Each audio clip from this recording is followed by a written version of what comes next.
The following is a presentation of the Force Center podcast feed.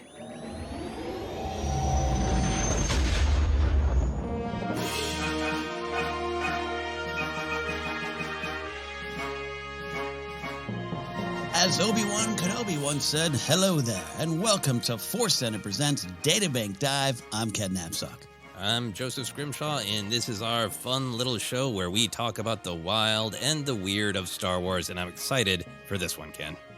It's going to be a weird one indeed. We also want to let you know, if you enjoy this show, we had a first season of sorts of Databank Dive exclusively on the Companion. You can still check it out there at the Companion app, a great sci-fi app for exclusive content, articles, and all sorts of things. Let's get to this one, hey, Joseph, and I'm going to say this up top. I don't like to caveat too much. I came up with this one. And I was like, ooh, this is going to be juicy and weird. Then it was weird in a way I wasn't expecting. We'll get to that on this character's history and adventures. But our topic today, we're going to Rogue One, where probably most of you know him, Vaneé, the character of Vaneé. I love Vaneé. I feel like I want an old school Kenner action figure of him. He feels like classic Star Wars side character weirdo, and I love him. Oh, put a pin in that, because I do have a question related to that coming our way. So yeah, as we do on the show, we have a topic, we have a character, we have a place, we have a Boba Fett needs art, and we dive in, and we start that dive by going to the StarWars.com databank and seeing what they have to say about Vaneé. Pretty direct, pretty simple. A black cloaked attendant to Darth Vader, Vaneé interrupts the Sith Lord's meditation in his rejuvenation chamber on Mustafar to announce Orson Krennic's arrival. After Krennic's audience with Vader was over, Vaneé advises the director that it would be wise to say nothing of what he's seen in the Sith Sanctum, which I do believe that is a novel scene, novelization scene, deleted scene, something I don't recall seeing in Rogue One. Do you? No, I really, really would have loved to see that scene, because that scene in Rogue One with the business meeting, as we often joke about, between Vader and Krennic, has some great moments, some moments that I personally am challenged by, and I think it would have just made that all more beautiful if we left Krennic choking on the floor, and then creepy old Vaneé sneaks up quietly in his black robe, and he's like, "You should be going now." And it would be wise of you to not speak of what the black gleaming metal in this steam. Don't say anything about what you've seen here. Just get yourself together and get out of here. I love that idea. Keep it to yourself if you know what's good for you. As always, we love to go to the wilds of Wookieepedia to get a little bit more. And, well, this is where things not went off the rails, but went off the rails for me when I was preparing the show. Because that's a pretty direct StarWars.com databank entry on Vaneé. It's like, hey, here's what he did in the movie you saw. Here's his actions, right? I kind of forgot, and I know there's a wonderful series of comics, the Star Wars Adventures comics.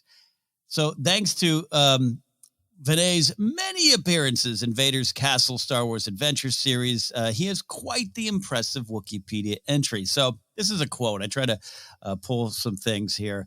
This is a quote from Return to Vader's Castle, is issue 1. I know what others think of me, the stormtroopers and the Mustafarians. Poor Vaneé, pathetic Vaneé, scurrying here and scampering there, forever doing his master's bidding. But I don't care. I live to serve. And besides, I have my stories. That is, that's a lot, Joseph. What do you think about that? Oh, man. Well, I kind of like it. I like that this is just like somebody asked him, like, who are you? How do you justify your existence? And he's like, I have a speech for that. Poor Vaneé has a speech for that. It's kind of really taking what we see of him in Rogue One and what we might imagine based on what we see of just this pathetic servant scurrying around, but saying like, but that's what I want. I'm serving my master. And then the real twist here. Besides, I have my stories. There's that stereotype that people of a certain age that their grandmas would call soap operas my stories, right? Leave grandma alone. It's time to watch my stories. So when I hear that, I just think of Vaneé being like, well, I do live to serve, And when Vader's busy, I can watch all my children. It really cracks me up. But also, obviously, in the context of the Vader's Castle comics, he's collected all these stories of terrifying things that have happened at the castle. So it's fun. Yeah, and it works. So the Vader Castle comics are kind of a little horror stories in Star Wars, and he's kind of got that vibe, and we're going to talk about that. So that makes a lot of sense. I love that there. And then look at a little bit of his history. Now, we should acknowledge the Star Wars Adventures comics are in the realm of canon. They're canon adjacent. They might have some truth to them. They might be playing in areas that haven't really been nailed down by Star Wars properly. So you can take them for what they are, and maybe the information will become official at some point there. We just want to put that out there. But Vaneé was once an Imperial inspector before accepting Vader's offer to become his attendant. What an offer, I say.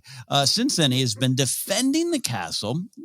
That's an important description there. Mm-hmm. Defending the castle from rebels like Lena Graff, the Knights of Ren even, and, quote, prying eyes. And I will say this, he's still alive, according to what we're calling canon. No death on record. At least not yet. At least not one I'm aware of. Again, a lot to process, Joseph. Yeah. If he's still alive, I am picturing absolutely ancient Vaneé hiding in the ruins at the beginning of Rise of Skywalker. Yeah. Did that young man just take my master's wayfinder? Like, that's pretty fun to imagine. Well, he'd be hanging out with the Eye of the Webbish Bog or something, just, go and get a cup of coffee on Mustafar. What I like about it, too, is who knows, because there's unnatural elements to the castle, to Fortress Vader, I kind of almost envision him, if he's still alive, that we could get him later on with another kind of Sith artifact or something with Vader's history.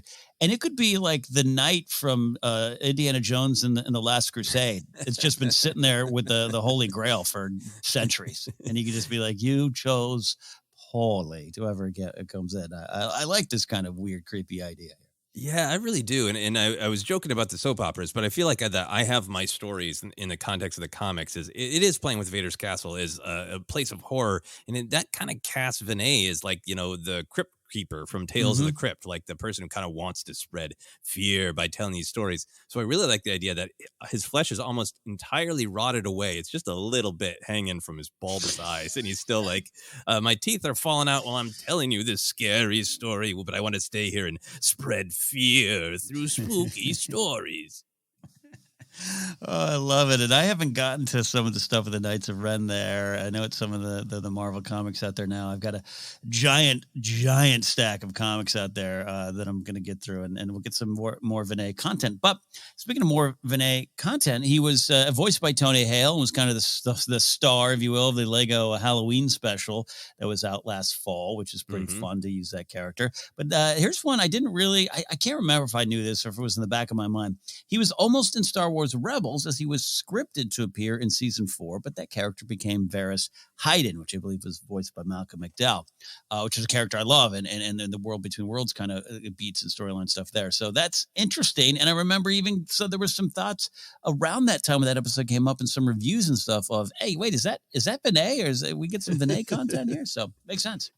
Yeah. So I'm glad that it was almost him, but I'm more glad that it wasn't, because I think Vaneé is a little bit more interesting as a different character. Yeah. We've already discussed a lot about Vaneé. Our thoughts and feelings are emerging here. But first, we got to go back to the basics here, Joseph. How would you physically describe Vaneé based on what we've seen? I have an image of him in my mind, and I pulled up the physical image to make sure I supported this. I feel like he is a dark cloak with a sad face. That's right. Like if a sad face emoji was wearing a cool black robe. There's just nothing to him but that little face, that white, aged, kind of pointy face hanging out of a dark cloak. It looks like an evil butler who might try to offer Vader Grey Poupon, It truly is a butler. It truly is, which is hilarious. And I think perfectly cast. And it's British actor Martin Gordon who plays him, and just got this great face. It does tell a story. And I don't know if it's all a good story, but it tells one. No, it really, really does. There is something about him that he seems like a Butler and a Vader fanboy at the same time. He really does. He loves his job, which is why going back to that quote, this is what I was born to do here. I like this. And if it ends up being really, really, truly canon that he was an Imperial inspector, and there's like images of him dressed in an Imperial outfit from back in the day, probably right around the fall of the Republic and the rise of the Empire. I like that he was like, you know what, it's a career opportunity to, I'm going to take it. I'm going to take it. There's something about that I like. Yeah, absolutely. Do you think under the cloak he has a T-shirt that says "I live to serve"? Yes, absolutely. He's got some of the like Emperor's Royal Guard bloomers from the old Kenner line. Oh yes. Yeah. And I do it because it's hot there. I imagine I don't think Vader has a need for AC or cares, so I still think Mustafar is probably one of the hotter locations, and the castle is a bit stuffy. Yeah, look, there's steam coming up that central room. I don't think that's central air. I think that's lava. Yeah, I think of all the things Krennic wanted to tell everyone is that guy Vader, man, keeps the heat on at his house, man. It's really uncomfortable. Really Vaneé is just totally turning into a grandparent. The warm house, watching his stories, offering Werther's originals to everyone who comes out on there. This is what question we always ask on Databank Dive, but it seems weird, but this is why we're here. What is the magic of Vaneé? What does he bring to the Star Wars galaxy? Is there a magic? There's not a cheeriness to him, but is there magic?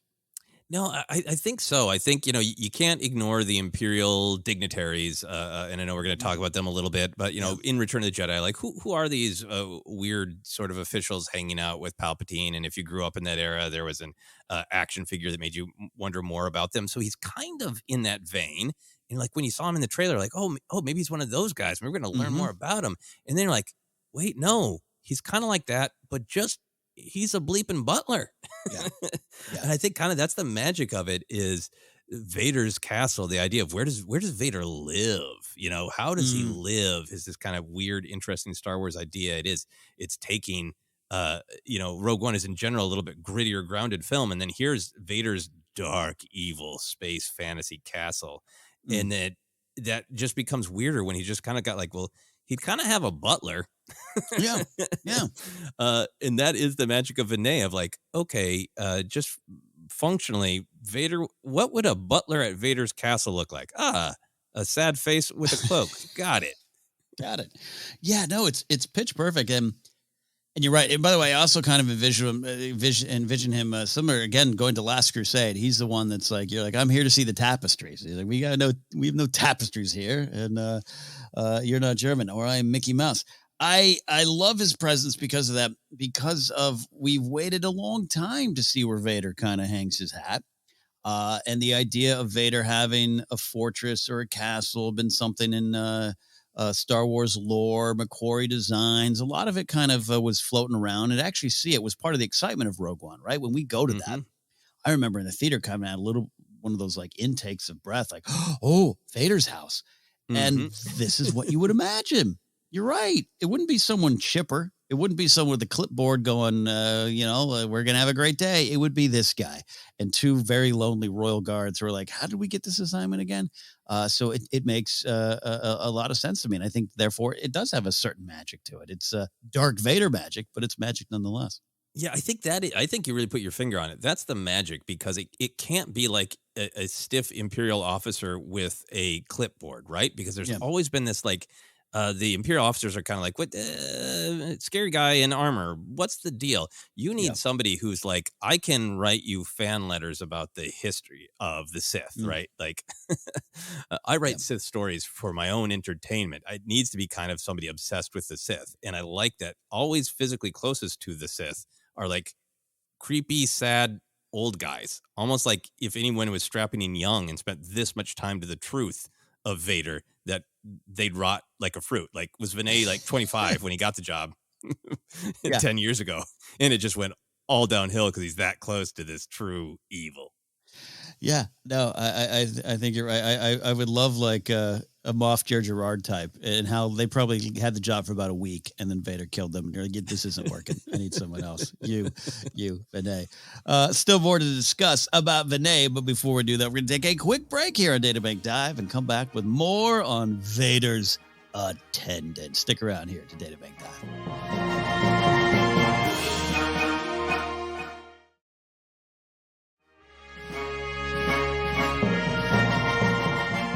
Welcome back to Databank Dive, the fourth episode in our ongoing series here, looking at the wild and weird and wondrous parts of Star Wars and focusing on one thing there. We've been talking about Vaneé, Vader's attendant, and Joseph, of course, his first appearance was in Rogue One. I think even a trailer for Rogue One, something like that popped to mind. We talked a little bit about this and what he adds to the magic of Star Wars and whatnot, but what was your reaction to Vaneé at Vader's castle in Rogue One? Take me back to that 2016 moment for you. Yeah, I believe that he was bowing, right? And some steam was in one of the trailers. So I think there was that, ooh, is this going to be a dignitary? Where are we? All that kind of thing. But I think the magic of him is that he did help sell the mystique of Fortress Vader, of that kind of great classic original trilogy. For me, kind of speculating of, this is such a great mysterious fantasy world. And then you ask yourself, how does it function on a practical level, right? Mm-hmm. So Vaneé had the creepy mood of this kind of old, sad looking guy who's got that deferential energy. But he immediately sparked all of the fun headcanon and speculating, right? Yes. Of like, does he know arcane Sith secrets? Does Vader talk with him about important things? Or does he mostly just mind the day planner? It's like, are there 27 of him? And he's the one who answers the door? Just like he invites all of these like questions that are both intriguing and just like dumb, let's have fun talking about Star Wars at the bar, you know. The kind of talk we're having today about like, how does he fill up his time? What does he do? Yeah, because Vader leaves town a lot, right? He's like a stand-up comic on the road. He's gone 3 weeks of the month. So what does Vaneé do the rest of the time? Do those royal guards stick around? Because I guess Vader could return at any moment. So he's got to keep things going there. Does he tend to the plants? Like, what's going on? And I'm just like picturing him setting up like a basketball hoop in the middle of that main office and just shooting hoops for days while Vader's off chasing rebels. Where he is, I'm balancing my books. We'll figure it out. And it does the actual appearance in Rogue One. And yeah, you're right. The trailer kind of revealed it. It helped build up not just the mystique of Fortress Vader and finally seeing it, but of Vader himself and what Vader represents for the rest of the Imperials. So it's something that we talk about a lot here, and I think it's discussed more and more. But you can't overlook that Modi and Gergerard and Piet, all those folks, they did have kind of a weird view of Vader. Feared him, knew he was dangerous, but also he was kind of this lapdog to our boss, and we don't fully get his presence and his sorcerer ways. These are sorcerer ways. Weird old dude in a cloak keeping watch. It just kind of really made a lot of sense, and I loved his appearance in Rogue One because of that. Yeah, no, I think that is so powerful that the rest of the Empire is sort of like, efficiency and strength through technology. And we put up with a little bit of this weird sorcery we see. And Vaneé's like, put up with? It's my whole bag. Yeah. That's what I'm here for. In terms of his actual scene, just rewatched it before we recorded because it's very short. One of the things that really sells the power of that scene is, he makes his quiet little announcement, and then the Bacta tank starts to drain, and he like steals kind of one look up and then looks down in a really guilty way, like he's not supposed to look at Vader as the tank drains. Right. And it's one of those things that drives home kind of like the weirdness and the horror. And in that second, Vaneé is kind of like this great avatar for the audience, where like, we feel like we should maybe look away from the creepy thing, but we want to look at it. Yeah. No, and it's like, I don't know how much of Vané's job is caretaking, right? I think he's there to watch and make sure things protect the castles, like we talked about in some of the adventure comics. But I think Vader's a little bit like, I got some, the droids. There's some droids that might handle this, some automation to my system, and I don't need your help unless I ask for it. So therefore, I wonder how much Vader does tell him, like you were asking earlier, but also how much Vaneé himself is just horrified about it, but also is there with great purpose. I don't know. It does raise a lot of questions. I love that little look. That's a great little detail. It almost looks like it doesn't look to me like any sort of like, I don't know. It feels to me like he wants to look and he's been told not to. Like Yes. like he almost wants to study the scars and, be intrigued by the damage that his master has taken and ask questions about, ooh, where did you get that one? Yeah. It feels like he almost wants to know more and he's been told, don't look, don't ask. Yeah, no, and Vader's not sharing. Like he doesn't come back from the encounter with Kenobi and go, he got my helmet and cut me up here. I got a new wound. We got to heal. Like I don't think Vader's talking about it. No. And Vanee's there. But so going back to Star Wars.com databank, it just, again, I say this lovingly, just describes what we saw on scene. So it's like, we get it. But he's described as interrupting Vader during his meditation. This is not something this is something we have seen before, I should say. We're familiar with this. Go to Empire Strikes Back. It happens all through the movie, it seems. So do you think Vaneé taught classes on how to do this for other Imperial officers or Imperial staff members, or just a secret he kept to himself? Because, Vader isn't, we don't see him at least, but he isn't upset when Vaneé comes to say, Krennic's here. It's part of the daily duties. Yeah, no, I think that I like that the scene is structured where he's arrived. So it is, Vader's aware that he's coming, right? Yeah. So Vaneé is just telling him what Vader needs to be told. But there still is like this deference and this fear in it. So I love your idea of him teaching Imperial officers. I think that he would start with like, here is the body language. Be low and deferential. And there's a certain energy that you need to project to Lord Vader, and that energy is called "Don't kill the messenger." The idea of him with the PowerPoint that says, "Don't kill the messenger." That's the energy you need to have in your body when you interrupt Lord Vader's meditation. Yeah. And it's like, who's listening? Piet and Veers probably got a handle on it. Ozzel never learned it. Nope. Nita definitely did not have time to learn it. Yeah, I love that kind of thought, and that. Who knows? Vaneé probably maybe came up if he wasn't an Imperial Inspector, he probably knows some of those cats. And I think when he takes this job and everyone's making fun of him, I think Veers or Piet could call up, hey, I just got promoted. I need some tips. And Vaneé's like, no. You made fun of me. I remember every name and every insult. Not helping you. I don't have a tip, but I have a scary story. We've been joking about it, but what other duties do you think Vaneé has in that castle? I think that there are probably droids to do it.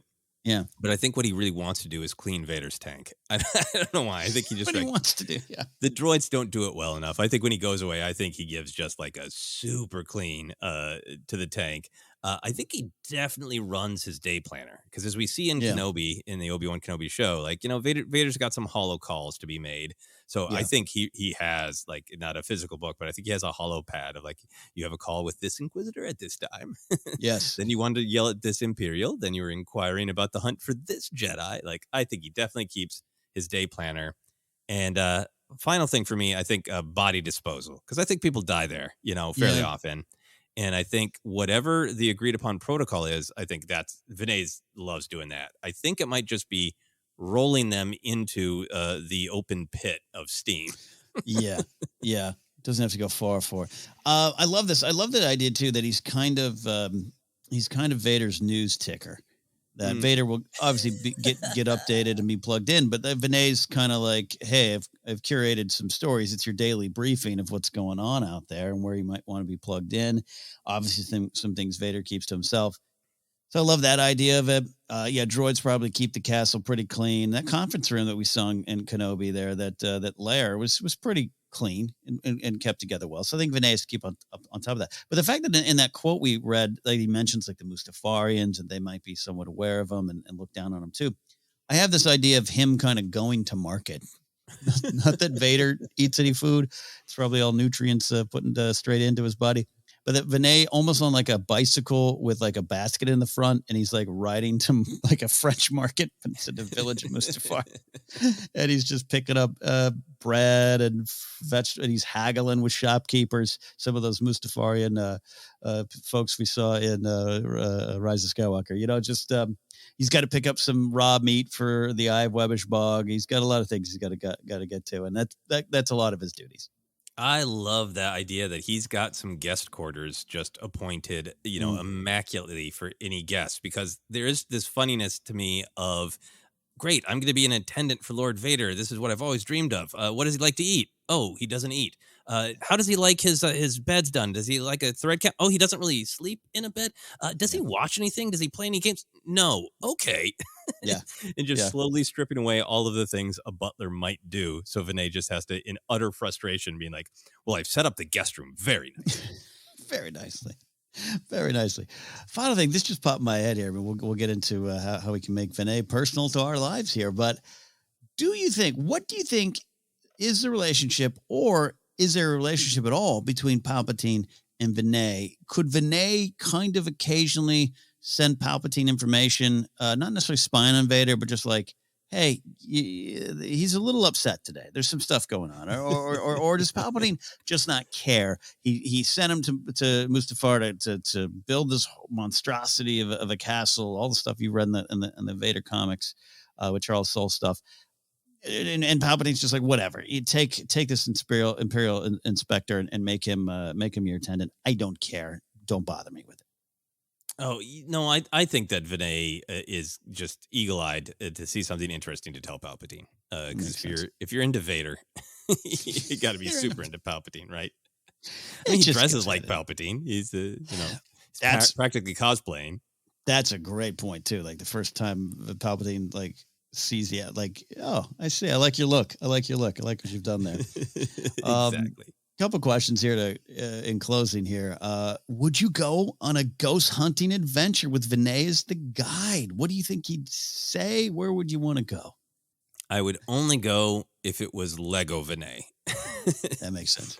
Because then I would feel safe. I would feel like it was comedy. I'd feel like I'd get some good spooky stories. I'd feel like maybe there's some theme park rides. But a ghost hunting adventure with actual Vaneé, too creepy. I think Vaneé would invite you on a ghost hunting adventure, and then about halfway through, when he gets you down a dark alley or in some weird tunnel under Edinburgh, he'd be like, "By the way, you're the ghost," and a knife would come out, and that'd be it.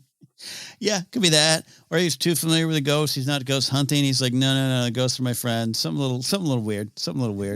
I only ask because I'm heading to a haunted museum soon with my fiance, and if someone like Vaneé comes out of the woodwork, I might be a little worried. So we'll see. I'm sure he's got some great stories though. We've been talking about this, but this goes back to the Rogue One trailer when we first saw him, and I think a lot of assumptions were made, understandably. But looking at, reading a little bit more of the story in Star Wars Adventures, I definitely don't know if it's a correct assumption anymore. But do you count Vaneé as one of the Imperial dignitaries on any level? Like, I get where it probably isn't the case, but it's hard for me to look at him or look at Varys Hayden or Janice Grijatis and all the characters, Simu Liu, Tashu, and not think Vaneé's kind of in that line of work. I think that he is not a dignitary and deeply, deeply wants to be.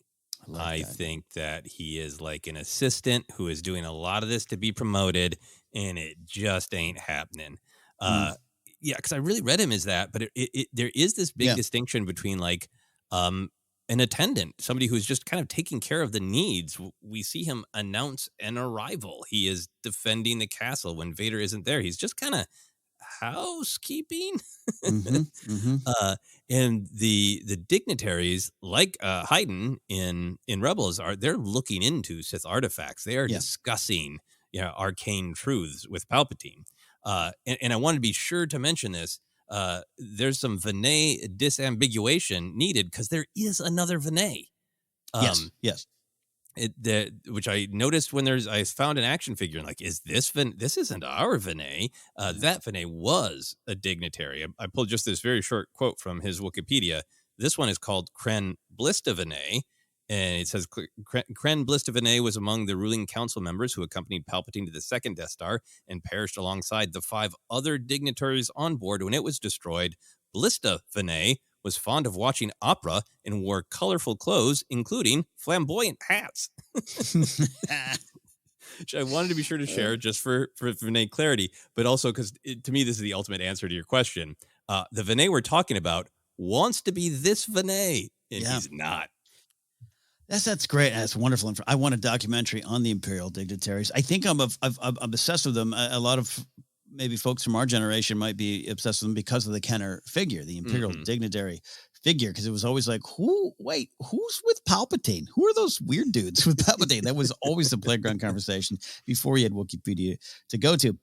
But yeah, no, without a doubt, coming out of the trailer, I was like, oh, we got another Imperial dignitary. And I think maybe even out of the movie, I might have thought that until you kind of dig in a little bit. And I think it's wonderful information. I think there is a dividing line. And I love this headcanon. I think he thinks he's doing a better job anyways. Oh, you want to know about Sith artifacts and history? I know. I'm working in one of the museums and gift shops of it.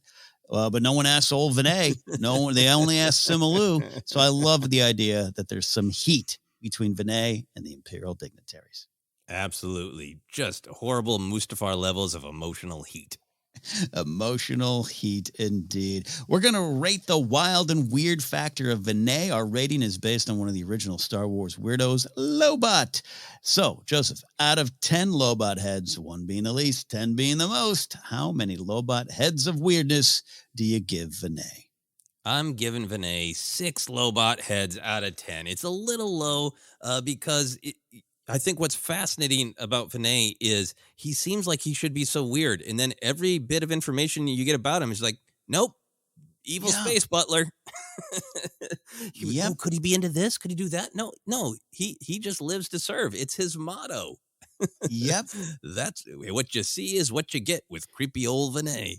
Part of this show is not just pointing at something and going weird. It's finding out a little bit more about it. Even after all these years of watching Star Wars, you can always learn something new. And even though this is just 2016, I feel as though this episode I've learned more about Vaneé. My thoughts have changed them. I would have thought weird, old, creepy mystic dude.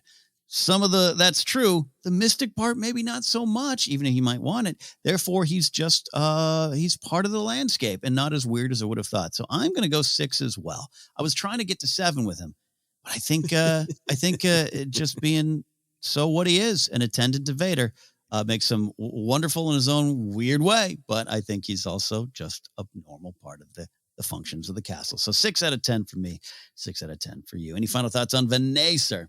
Well, I feel bad. We're just validating what Vaneé thinks others think of him. Poor Vaneé, pathetic Vaneé, getting the gray poop on Vaneé. Sorry, Vaneé, but that is what I feel. That's what his quote says now. I know what others think of me, the Stormtroopers, Mustafarians. Force Center Podcast. I've heard them all. Hey, everybody. Thanks for listening to Databank Dive. It's our fun, fast look at the wild, weird, and wondrous parts of Star Wars. You can find links to all things Force Center on our Twitter page at Force Center Pod. There's a link tree there that takes you to all the places you need to go. You can follow me at Napzok or go to Napzok.com. Don't forget to follow Jennifer Landa, including over on TikTok. And just where can they find you? You can find me on all the social media. Twitter, Instagram, TikTok is at Joseph Scrimshaw. And check out my website, josephscrimshaw.com, for all my other comedy adventures. There you go, my friends. We have gone down into the databanks. We've taken a dive. We'll see you next time here on Databank Dive.